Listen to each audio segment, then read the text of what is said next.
kama jambo la kawaida na ibada zake, na tukaona vile ilivyo.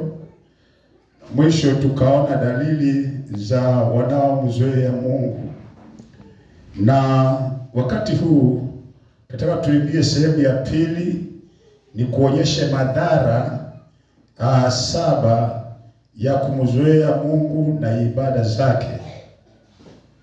Madhara 7 ya kumzoea Mungu na ibada zake.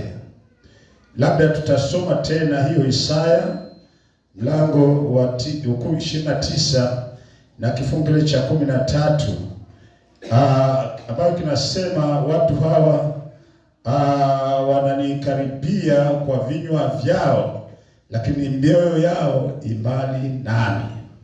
Mungu aliangalia wakati ule wa Israeli, wakati wanapokuja mbele za Bwana, wanapomwabudu Bwana, wanaponena kumhusu Bwana, yalikuwa ni mambo yasiyotoka ndani ya mioyo yao, lakini ni mambo yanayotoka juu juu. Kwa vinywa vyao walionekana wanampenda Mungu. Katika hali za kutumika walionekana ya kwamba wanampenda Mungu, lakini si kwa mioyo yao, lakini ni kwa akili, ni kwa mawazo yao, ni kwa mbinu na maarifa ya kibinadamu, ambayo hiyo ikamfanya Mungu anene kupitia kwa kinywa cha nabii Isaya ya kwamba watu hawa wanakuja kwangu, wananikaribia kwa vinywa vyao, lakini mioyo yao iko mbali nami. Na hata siku ya leo kuna watu wengi ambao wanakuja kwa ibada, wanakuja kuonekana kwa ibada, lakini hawako hapa. Hata hivi tunapoongea hapa, kuna watu wako hapa lakini hawako hapa. Wako hapa kiwiliwili, lakini mioyo yao haiko hapa. Mioyo yao haiko katika yale mambo tuko nayo hapa, lakini mioyo yao iko mbali sana. Hata kama tungepasua moyo wako tuangalie, tutaona ya kwamba wewe huko hapa.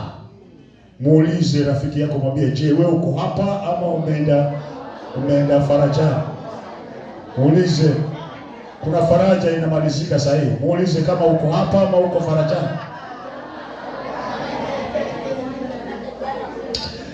Bwana sifiwe sana. Mungu akanena hiyo. Mungu anataka ya kwamba tunapokuja, tunapofanya jambo, tufanye jambo tukimaanisha, tufanye mambo kutoka ndani ya mioyo yetu. Hii ndio Mungu anataka. Lakini watu wengi wanakuja, wanapomsifu Mungu, wanamsifu Mungu kujionyesha. Wanapokuja kufanya huduma, wanakuja kujionyesha. Wanapokuja kwa ibada, wanakuja kuonekana, lakini si kutoka ndani ya mioyo yao. Maana ikiwa ni ndani ya mioyo yao, basi wangekuwa na juhudi wakijua ya kwamba kile wanachokifanya, faida ya kile wanachokifanya ndicho watakuwa wanang'ang'ania. Bwana sifiwe sana. Bwana sifiwe sana. Nataka kuongea kuhusu madhara 7 ya kumzoea Mungu na ibada. Jambo la kwanza, moto huzimika. Moto huzimika. Wakati watu wanapoanza hatua za kumfuata Bwana, huwa na moto mwingi sana. Maombi watu huwa na mzigo. Kama ni maombi, huwa na mzigo wa maombi. Kama ni sifa, zinakuwa na nguvu. Lakini watu wale wamemzoea Mungu, kwa sababu hiyo maombi yanakuwa mzigo mzito kwao. Maombi, napotaja maombi, ni mzigo mzito kwao. Na ndio maana watu wengi wakiwa kanisani, kwa sababu maombi yamekuwa mzigo kwao, wanatafuta waombaji wawaombee. Ndio watu wengi wamefikia wakati wa kutoka kanisani wakihangaika hapa na pale, wakitafuta waombaji ili wawaombee. Ndio wengine wanaombewa, wanapakwa mafuta, wanamwagiwa maji, wanafanyiwa vituko vingi, maana maombi kwao yamekuwa mzigo mzito. Muulize rafiki yako, je, na wewe je? Muulize. Mzee umeweza kuvoya. Mzee weza ni kuvoya. Bwana siwe sana. Ni huwa mzigo mzito. Na tunapojifunza kuhusu maombi, tunasoma maombi ni kuzungumza na Mungu. Ni kuongea na Baba yetu wa mbinguni. Baba yetu akiwa baba na sisi kama wana. Baba siku zote ama mzazi siku zote hupenda kuongea na mtoto wake. Hii inamfurahisha sana. Inawezekana hujui kuomba vizuri, lakini baba anapendezwa na sauti yako. Maana yeye ni Baba wa mbinguni. Kama vile mzazi hupendezwa na sauti ya mtoto wake. Mimi wakati mwingine huwa natembea nikakuta mama abebeba mtoto wake mgongoni, yeye peke yake, lakini sasa unaweza kusikia kama kuna baba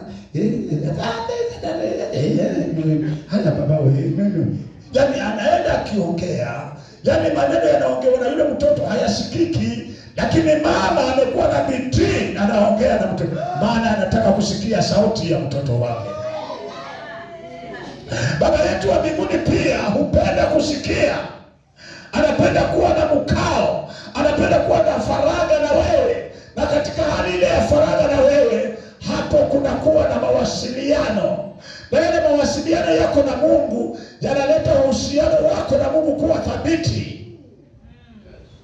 Kwa hiyo mtu asiyeomba uhusiano wake na Mungu hufifia. Lakini wakati unapoomba unazungumza na baba yako, hiyo ni mawasiliano. Na kama ni mawasiliano, katika kuwasiliana Mungu naye ataongea kwako.